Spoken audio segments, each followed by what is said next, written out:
floués parce que tous les engagements qu'ils avaient pris, ils ne les respectent pas. Bon, mais là, c'est eux dans eux, c'est entre eux. Bon, vraiment, au-delà de ça, man awma leen lu ma ciy wax. Alors, reddition des comptes bi nar a daje ak contexte élection législative yi aussi am na ñu ma poser problème yow lan moo ci sa gis-gis est-ce que jàpp nga ni justement ça peut fausser le jeu politique le fait que ñu commencé reddition des comptes di arrêter ñenn di leen yóbbu prison alors que ñu ngi war a defar ay liste war a dem campagne war a dem ci élection. Bon, reddition des comptes, moi je pense que c'est un processus naturel dans toute administration, pour tout État. Il y a des corps de contrôle qui sont là, qui sont mis en place. Moi, ce que je déplore, c'est qu'on mette le focus trop sur ça. Parce que je pense qu'il y a d'autres priorités qui sont là. Sénégalais, ils ont des besoins et ils attendent de l'État qu'il satisfasse ces besoins-là. Reddition des comptes, des comptes, c'est comme le travail que yow bi ngay def nii en tant que journaliste. Voilà. L'État n'a pas besoin de te dire fais ton journal à telle heure, machin. Parce que di nga ko def naturellement. Voilà. Moi je dis que c'est corps de contrôle suñu xëyee ku cay liggéey da ngay xëy sa bureau loolu mooy sa liggéey war da koy def.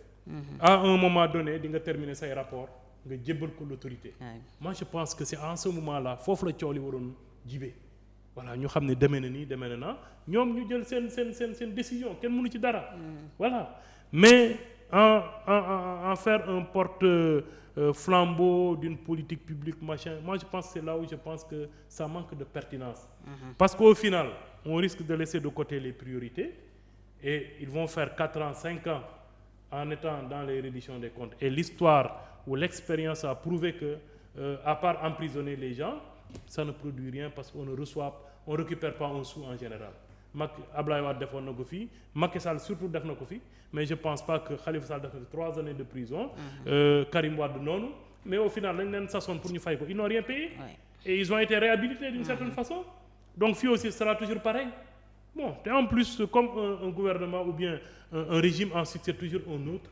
Bon je pense que tant que c'est laissé dans le cadre du fonctionnement normal de l'administration qui en a la charge, ça peut ne pas gêner et ça peut ne pas avoir disons une connotation politique et ce sera mieux et mieux apprécié.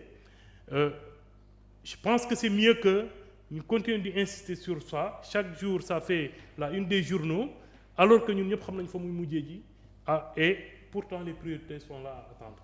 Donc man je pense que li ñu war mooy ñu bàyyi les corps de contrôle ñu def seen liggéey. su ñu yeggee maintenant fa ñu déposer seen rapport coow li mën nañ ko yëkkati ñu teg débat yi su passé bu passé la justice fait son travail et on passe à autre chose. Entre-temps l'État voilà a bien avancé dans ses priorités et je pense que c'est ça le plus important te foofu la leen population yi di xaar. Politisation bi moo tax ñenn ñi ragal règlement de compte am ci ñu bañ ko def peut-être dans les règles de l'art est-ce que yaa ngi am yow tam yooyu crainte. Non loolu mënul ñàkk une connotation politique parce que c'est un instrument politique aussi. Voilà parce que gérer pare nga ne ko foog ñu càmbar ta gestion et qu'on trouve voilà donc su fekkee ne am nga foo ko téye c'est une façon peut-être de le retenir c'est une façon pour atténuer la menace bi mu waroon a représenter au plan politique. Donc c'est forcément un outil politique. Mais mooy li ma wax rek sa pertinence laisse encore à désirer en tout cas en tant qu'outil politique parce que da nga koy def à la limite tu crées des victimes et je crois que c'est pas Ousmane Sonko à Diomaye qu'on doit apprendre les conséquences de la victimisation. S'ils en sont là aujourd'hui parce que je dirais que après juste avant l'emprisonnement de Khalifa Sall et de Karim Wade, mais Ousmane Sonko n'était pas le leader de l'opposition. Surtout qu'il y avait Idrissa Seck qui pesait encore. Mais il a fallu que ñoom ñëpp dem prison. Qui était sorti de voilà que ñoom ñu génn. C'est-à-dire ils ont eu le temps d'occuper l'espace politique. Voilà parce que la nature a horreur du vide ñoom ñoo fi desoon ñu occuper l'espace. Ba ñu demee aussi ñoom ils ont fait la même chose on les a mis en prison. Mais c'est ça qui a augmenté leur cote de popularité. Dem ba fii Sénégal yenn Sénégalais yi ñàkk ci seeni bakkan pour défendre leur cause. Et ils sont sortis naturellement ils sont passés de la prison à la présidence de la République. Donc ñoom suñ ko xamee noonu loolu waroon na tax ñoom ñu xam ne cette arme politique là mën na am un contre-coup. loolu moo tax ñu bari doon ne ñoom Macky Sall moo leen fabriqué surtout Ousmane Sonko.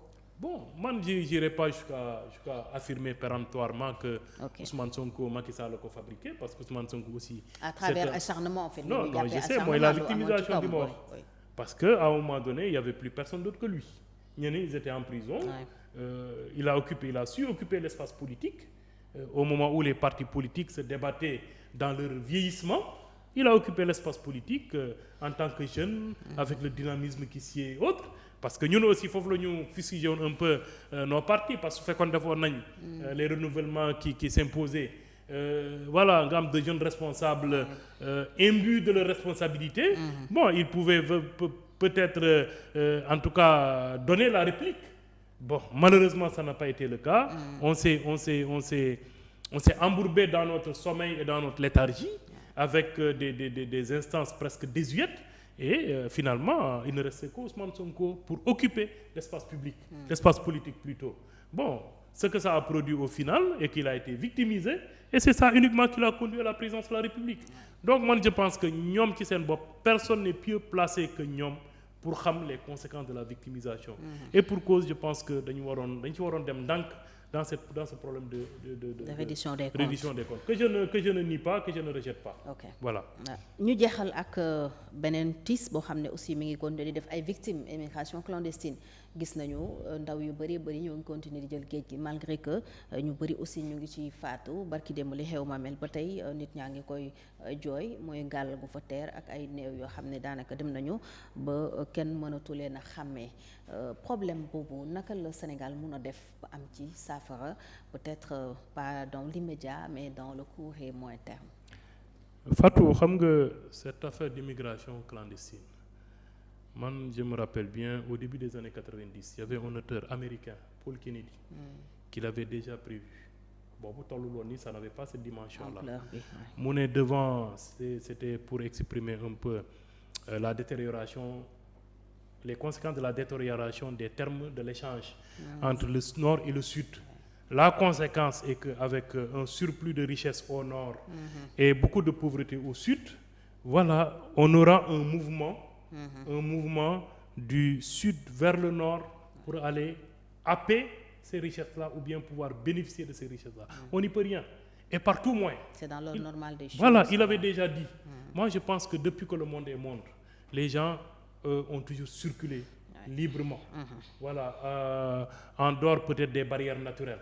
Si nous avons maintenant des barrières physiques imposées par les hommes à travers les frontières, bon, les gens ne peuvent plus que reprendre peut-être les barrières naturelles que sont la mer, les montagnes, le froid, machin, pour pouvoir aller vers des endroits ou en tout cas vers des lieux plus cléments où ils pensent pouvoir subvenir à leurs besoins primaires. Parce qu'en réalité, nous demuñu pour créer des entreprises, mais nous dem juste pour régler un minimum vital décente, quoi, pour eux-mêmes et pour leurs familles qu'ils ont laissées ici. Donc, lolo, c'est une dynamique immuable.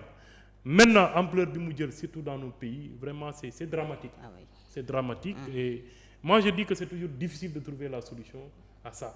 Parce que nit ki nga xam dafa gëm ne moom mënul tekki fii. ala kulli aalen fii mënu fi génn mënu cee génn. Et que lui moom mu décider